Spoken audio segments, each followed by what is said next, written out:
Hello friends, आज हम class 7 की संस्कृत की बुक का पाठ षष्ठ पढ़ेंगे, जिसका नाम है क्रीडां वयम श्लोक अंताक्षरीम, कि हम सब श्लोक अंताक्षरी खेलते हैं।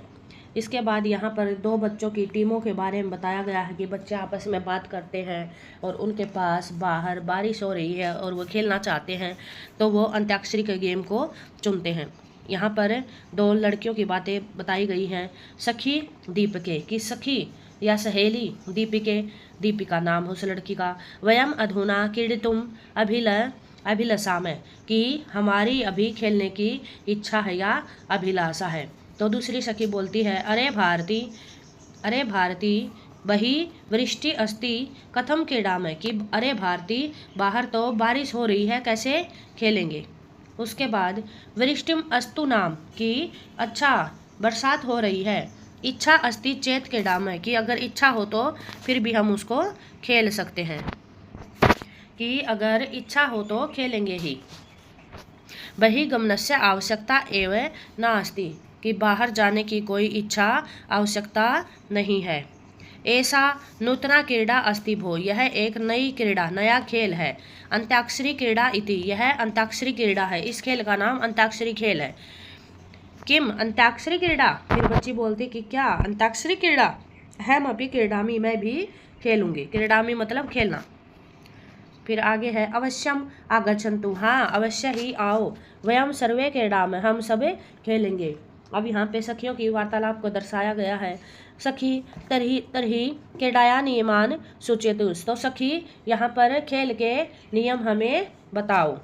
तो उसके बाद यहाँ पे खेल के नियमों को बताया गया है कि वयम गणद्वयम रचयामः, कि हम दो समूह है, गणद्वयम मतलब दो समूह है बनाएंगे। प्रथम गणस्य नाम है ज्ञानमाला एवं च द्वितीय गणस्य नाम है रतनमाला, कि जो पहला गण होगा या पहली टीम होगी उसका नाम ज्ञानमाला होगा और द्वितीय दूसरे गण का नाम रतनमाला होगा। आदौ प्रथम गणस्य सदस्य एकम पदम गायति, और उसके बाद कि शुरू में पहले आधव मतलब शुरू में प्रथम दल का सदस्य एक श्लोक गाता है और उसके बाद तस्य पदस्य अंतिमेण व्यंजन वर्णेन द्वितीय गणस्य सदस्य वा अन्य श्लोकम गायति, और उसके बाद जैसे पहला जो कोई श्लोक गाएगा, पहला गण या टीम जो श्लोक गाएगी, उसके अंतिम वर्ण मतलब लास्ट के वर्ण से द्वितीय गणस्य दूसरे गण के सदस्य अन्य श्लोक को गाएंगे। एवं कर्मस्य क्रीड़ा प्रचयति, और ऐसे ही यह क्रमशः क्रीड़ा या खेल चलेगा। इस प्रकार से यह खेल चलता रहेगा। अहो महान आनंदम भविष्यति, अरे इससे तो बहुत ही आनंद आएगा या मजा आएगा।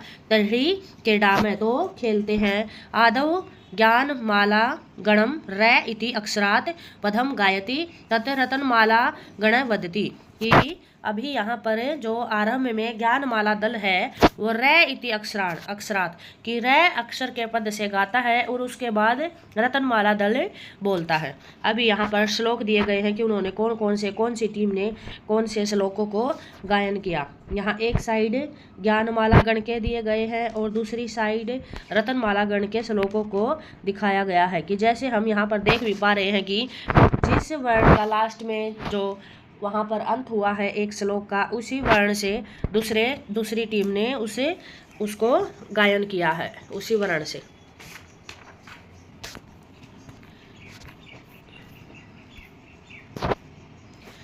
अब यहाँ पर श्लोक दिया गया है जैसे कि रूप यौवन संपन्ना विशाल कुल संभवा विद्याहीना न शोभन्ते निर्गंधवा इव किंसुका, कि यहाँ पर जो बताया गया है कि रूप यौवन संपन्ना, कि रूप और यौवन से संपन्न, कि जिस आदमी के पास रूप होता है, रूप मतलब सौंदर्य है, और यौवन मतलब अपना जो यौवन है उससे संपन्न है, विशिष्ट परिवार में जन्म लेने वाले व्यक्ति भी यदि, और विशाल कुल मतलब विशिष्ट परिवार में जन्म लेने वाले व्यक्ति विद्या विना न शोभन्ते, कि अगर कोई बेशक से कोई आदमी रूप से सुंदर हो और उसका यौवन भी अच्छा हो, लेकिन अगर उसके पास विद्या नहीं है तो वो बिना सुगंध के निर्गंधा मतलब बिना सुगंध के, पुष्प इव मतलब उसके समान, फूल के समान, कौन से फूल के समान, किंसुका किंसु का मतलब पलाश के फूल के समान। जैसे पलाश का फूल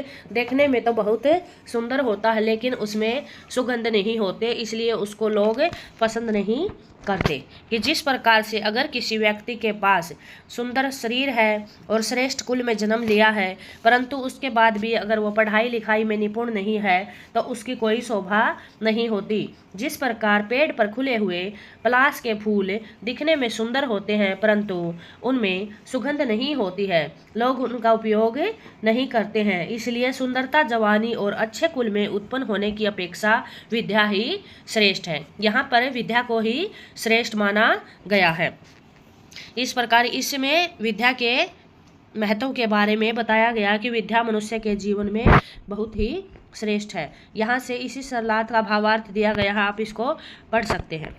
उसके बाद जहाँ पर जैसे कि हमने देखा जो वो था वो श्रेष्ठ, तो वहाँ से अब दूसरी टीम अपना श्लोक का गायन करेगी। काव्य शास्त्र विनोदेन कालो गच्छति धीमताम व्यसनेन च मूर्खाणाम निद्रया कलहेन वा।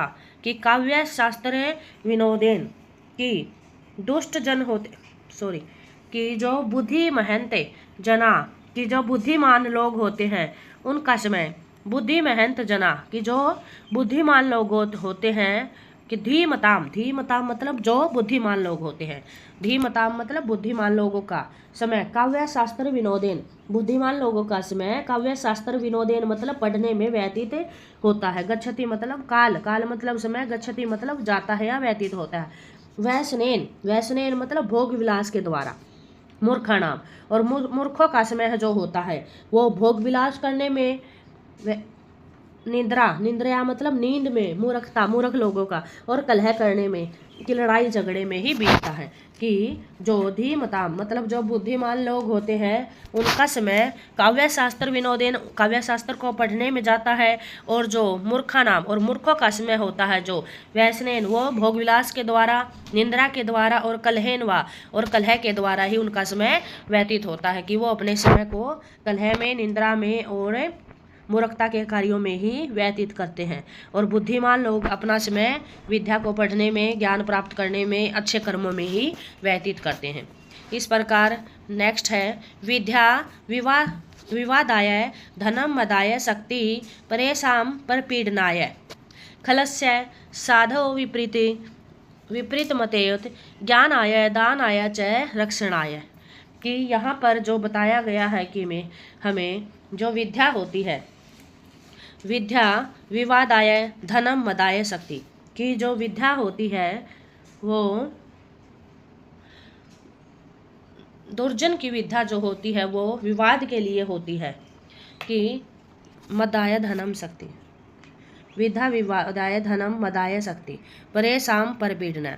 जो मूर्ख लोगों की कि जो दुर्जन व्यक्ति होते हैं उनकी विद्या होती है जो विवाद के लिए और धन मद के लिए और शक्ति परेशान, और जो उनकी शक्ति और बल होता है, परेशान मतलब दूसरों को परेशान करने के लिए, परपीडनाय मतलब दूसरों को परेशान करने के लिए ही होती है। और खलस्य, और जो खलस्य की बुद्धि होती है वो इस प्रकार की होती है कि वो दूसरों को परेशान ही करते रहते हैं और शक्ति को दूसरों को परेशान करने में और विवाद करने में अपनी विद्या का कार्य लेते हैं। और साधव विपरीत मेतम, कि साधव जो होते हैं उनका इसके विपरीत होता है। सज्जन लोग होते हैं जो इसी को ज्ञानाय दानाय च रक्षणाय, और ज्ञान के लिए और दान के लिए अपने धन को यूज करते हैं और अपनी बल और बुद्धि को वो दूसरों की रक्षा के लिए यूज करते हैं। कि मूर्ख व्यक्ति की, जो दुर्जन व्यक्ति की जो विद्या होती है वो विवाद के लिए, धन उन्माद के लिए और शक्ति दूसरों को पीड़ित करने के लिए होती है। और किंतु उसके विपरीत जो स्वभाव से सज्जन लोग होते हैं वह विद्या का उपयोग ज्ञान बढ़ाने के लिए, धन का उपयोग दान के लिए और सामर्थ्य का उपयोग या अपनी शक्ति का उपयोग दूसरे आदमियों की रक्षा के लिए करते हैं। ये साम न विद्या न तपो न दानम ज्ञानम न शीलम न गुणो न धर्म ते मर्त्यलोके भुवि भारभूता मनुष्य रूपेण मृगाश्चरन्ति। पदच्छेद है इसका। ये साम न विद्या न तपः न दानम न ज्ञानम न शीलम न गुण न धर्म ते मर्त्यलोके भुवि भारभूता मनुष्य रूपेण मृगा चरन्ति। अन्वय है, ये साम जना नाम विद्या न तप, कि जिस व्यक्ति के पास न तो धन होता है और न ही विद्या होती है वो लोग, और न ही वो दानम, कि वो न ही वो दान करते हैं, और न ही उनके पास ज्ञान होता है, और न शीलम, उनके पास शीलता भी नहीं होती है, न कोई गुण होता है और न धर्म होता है। ते वे लोग, ते मतलब वे लोग, मृत्यु लोके मतलब इस संसार में, भूमि पर भारभूता भार के समान होते हैं, कि उनका धर्म आचरण नहीं करते हैं जो लोग पढ़ते नहीं हैं, कोई तपस्या नहीं करते, दान नहीं करते, ज्ञान का अर्जन नहीं करते, अच्छा आचरण व्यवहार नहीं करते, गुणवान नहीं है, धर्म का आचरण नहीं करते, वे इस धरती पर भार बने हुए हैं, वे इस पृथ्वी पर पशुओं के समान ही घूमते रहते हैं। मृगा यहाँ पर पशु के रूप में दिखाया गया है, मनुष्य के रूप में पशुओं के समान चरंती मतलब घूमते रहते हैं। यहाँ पर भी उसी का अनुभावार्थ दिया गया है, आप इसको पढ़ लेना। इसके आगे की वीडियो हम नेक्स्ट पार्ट में बनाएंगे। अगर आपको ये वीडियो अच्छी लगे तो वीडियो को लाइक करें और ऐसी ही वीडियो और पाने के लिए चैनल को सब्सक्राइब करें। Thank you.